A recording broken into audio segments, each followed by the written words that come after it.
Estresse crônico e a erosão silenciosa do cérebro feminino.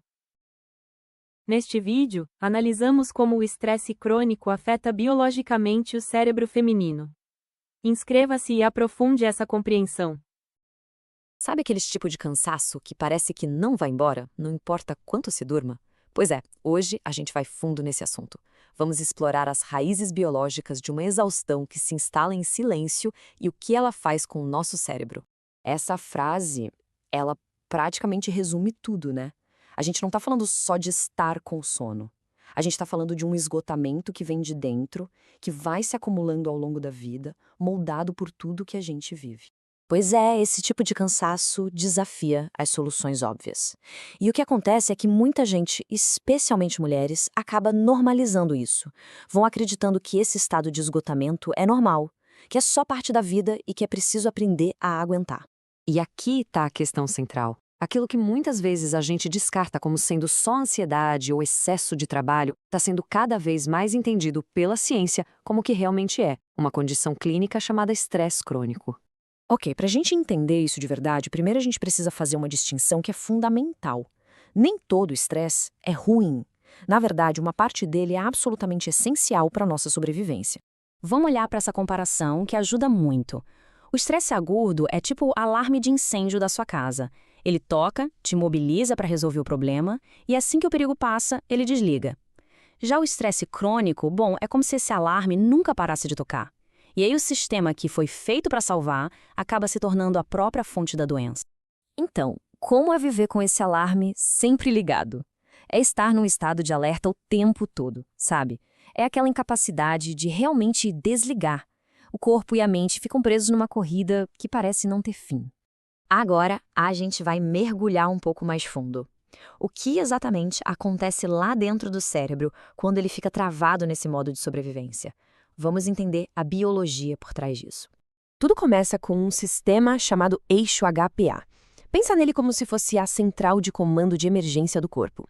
Numa situação de perigo, ele dispara essa cascata para liberar o cortisol, que é o principal hormônio do estresse, aquele que prepara a gente para a ação.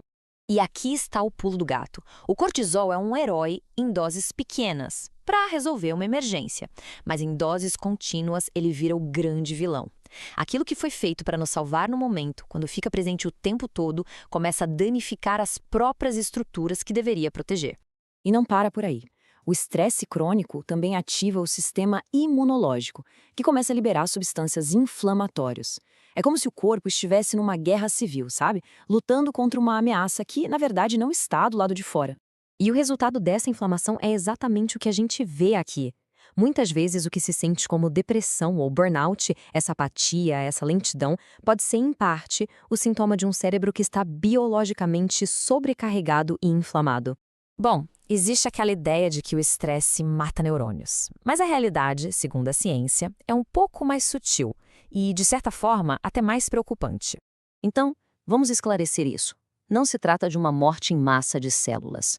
O que acontece é um empobrecimento. As conexões entre os neurônios vão se retraindo. A rede de comunicação do cérebro perde a sua complexidade. O cérebro não morre, ele fica menos conectado, menos eficiente.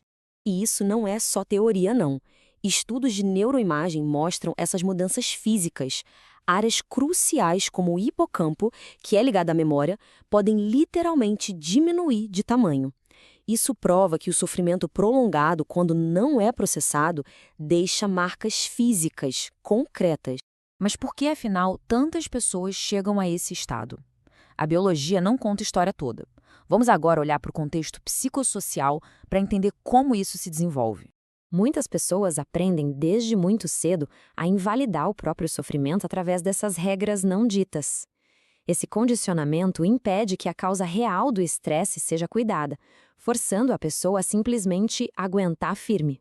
A psicanálise tem um nome para isso: falso self. É como uma máscara que se cria para sobreviver. E até funciona, mas o custo é altíssimo. A energia vital é toda drenada para manter essa fachada, e por dentro vai ficando um vazio. E aqui a gente chega num ponto fundamental.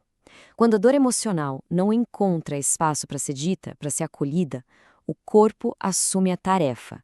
O burnout, a exaustão, os sintomas físicos, tudo isso se torna o grito de socorro do corpo.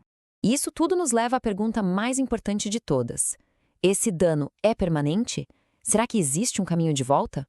A resposta é um sim claro e muito esperançoso. O cérebro tem uma capacidade incrível de se reorganizar, de criar novas conexões ao longo de toda a vida. E esse poder tem nome: neuroplasticidade. Só que, e isso é muito importante, não existem atalhos. A recuperação não vem de frases motivacionais ou soluções rápidas. É um trabalho de reconstrução, que exige muito mais do que um otimismo superficial. O caminho da recuperação se baseia nesses pilares. É um processo que envolve dar nome à dor, questionar os padrões que levaram ao esgotamento e, principalmente, aprender a reconstruir os limites pessoais. E aqui tem uma virada de chave poderosa. Assumir a responsabilidade emocional não é se culpar. É, na verdade, um ato de escuta profunda. É dar atenção aos sinais do corpo, que falam de uma história que foi ignorada por tempo demais. E a gente termina com esse pensamento que é bem provocador. Ele resume a essência da nossa análise de hoje: a conexão profunda e inseparável entre a história de vida e a biologia de cada um. A exaustão crônica não é uma falha pessoal, mas sim a memória do corpo ecoando aquilo que precisa ser ouvido. Refletir sobre os efeitos do estresse crônico é um passo para resgatar sua vitalidade. Descubra nosso e-book de autocuidado e considere a terapia como um espaço seguro para ouvir o que seu corpo tem a dizer, sem pressa e sem culpa.